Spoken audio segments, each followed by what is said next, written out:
Okaeri nasai minasan. Today we're gonna talk about Ohsama Sentai King-Ohger episode 8. Before watching Ohsama Sentai King-Ohger episode 8, let us start with the trailer itself. Let's go. Okay. King-Ohger.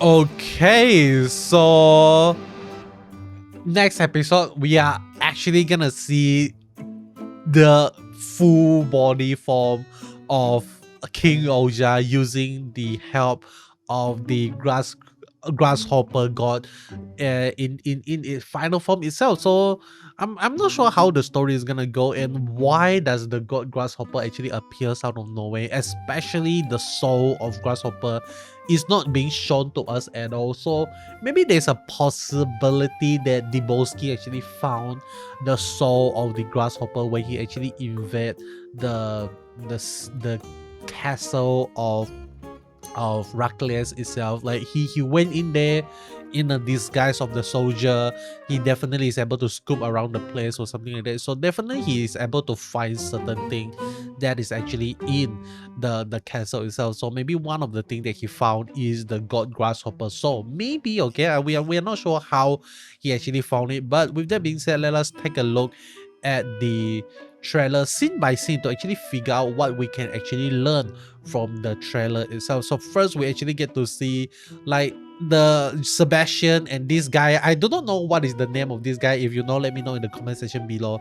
Like they are actually all helping to kind of like keep Gira deaf, like keep Gira like alive. I'm not, what am I trying to say? Like they are all trying to keep Gira hidden from the Shugodam people because Rakles is trying to find the body of Gira. Like he's like he I think he knows that Gira is not dead, and that's why he actually ordered this. Like, hey, I want to see Gira's body to kind of be sure that he doesn't like to be sure that he's either dead or he's not dead, something like that. Maybe he's gonna forgive Gira, something like that. We're not sure what is his real plan, but all of these people is trying to, in a sense, shelter Gira. They are not really protecting Gira because they want to protect Gira, but they are protecting Gira and sheltering Gira because they want to use Gira, and that is really sad. But with that being said, let me move on. We get to see, and Gira is actually one of these goons, and we actually get to see this because he opened the face mask, something like that. So this is really fun. So he's moving from one country to another country because you know how things goes, okay? Like he's escaping and moving around, and I really love this because I there's one thing that I really fear is after they establish all of the beautiful country in the Ohsama Sentai series, and we're not gonna see them for a lot, but I was wrong, okay? We are actually moving from a lot of different country all of the time. They're changing the background, they're changing the set for quite a lot. So this is really amazing. And next, this is the thing that really surprised me. So I'm not so sure whether or not this girl, whatever her name is, actually betrayed Rita or not, okay? So we saw her sitting on the throne right now. It is either on purpose that she is on the throne, or to kind of like trick the people to thinking something. We're definitely not sure why she's on the throne right now. I saw an image leaking around on the, not like leaking around on the internet, that Rita actually got hurt in the next is gonna get hurt in the next episode, and this girl could actually be the cause of her getting hurt. So I'm not so sure what happened, like, but then again, we need to remember one thing that the Rita actually told us. Her kingdom is made out of villain, made out of criminals. So every citizen in her country is a criminal, including this girl. So why this girl is actually in her country, we are not sure.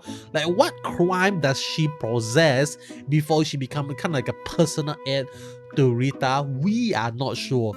So when I say that there is a possibility for this girl to betray Rita, the possibility is up to 90%. Okay, so we are not sure how things are gonna go. So I'm just really excited for this because there's a little bit of coup d'etat going on, and there's a little bit of like the throne is never at peace. Okay, like if you watch a lot of kind of like royalty movie or royalty drama, something like that, you would actually know that the throne is never safe. The king will never be safe enough to sit there for a long ass time.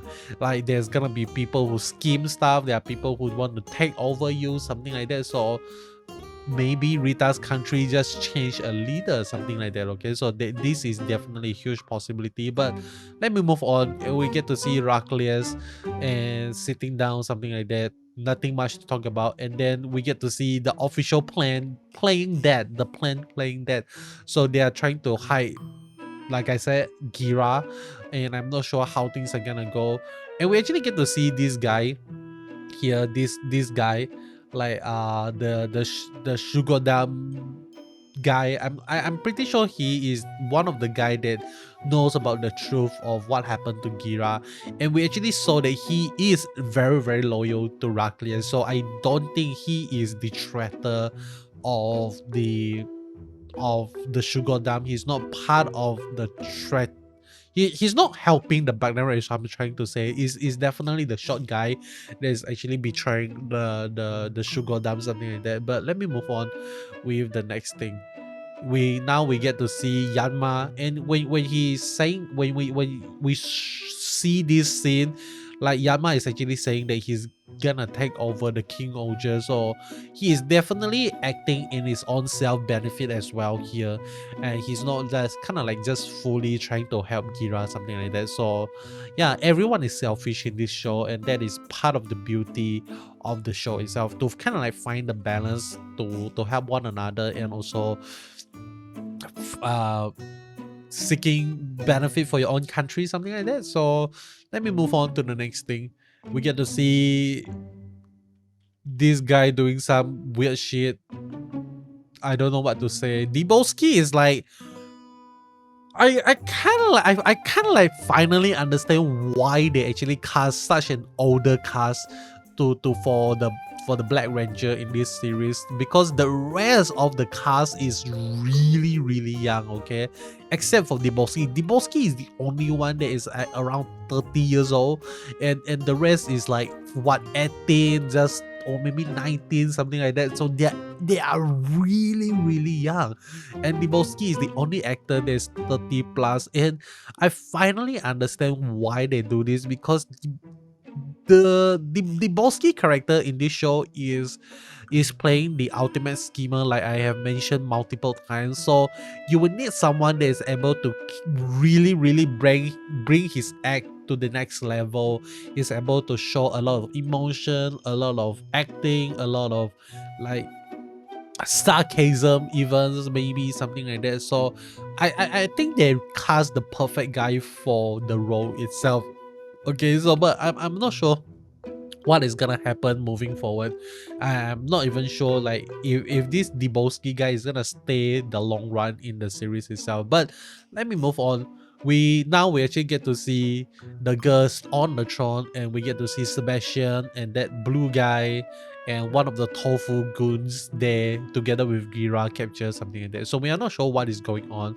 Like, and I would definitely say this girl dethroned Rita, and this is really interesting. Okay, so and next everyone is trying to monopolize Gira, and that is, yeah, like what they want in the first place. Like the plan in episode 7, they say is like Gira belongs to me, something like that. So all of them want Gira because Gira actually holds the power to summon the King-Ohger itself, and this is really interesting. Okay, because like I would say most of the rangers in the series doesn't actually hold so much power.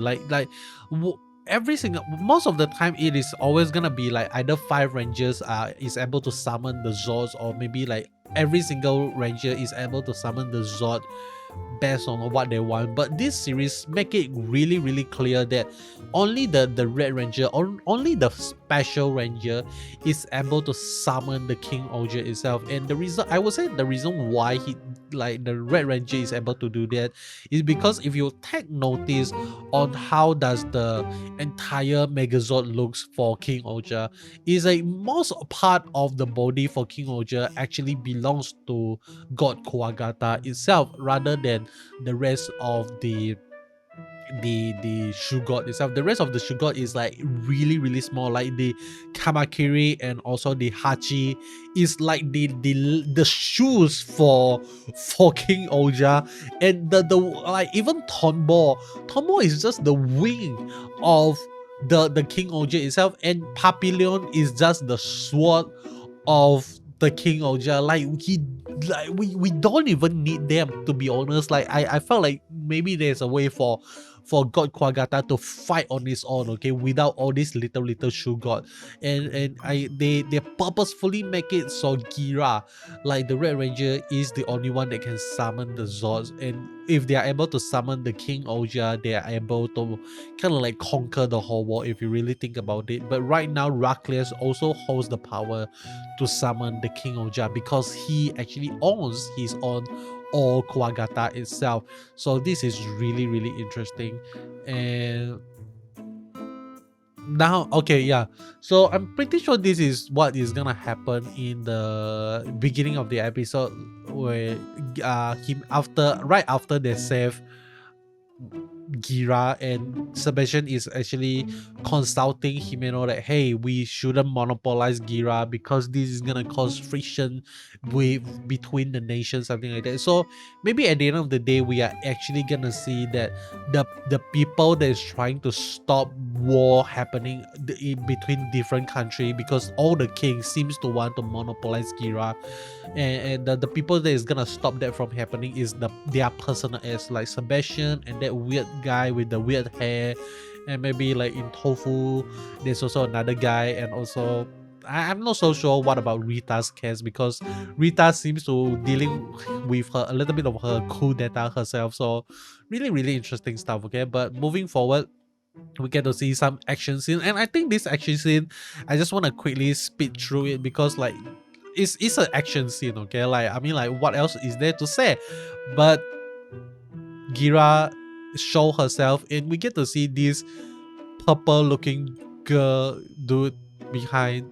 So what is going on, we are not sure. But she did something. And oh yeah, this scene is amazing. She got Rita actually punched Gira. That is so amazing. Like the face of Himeno is like, the hell just happened? What just happened? Something like that. So that is really amazing as well.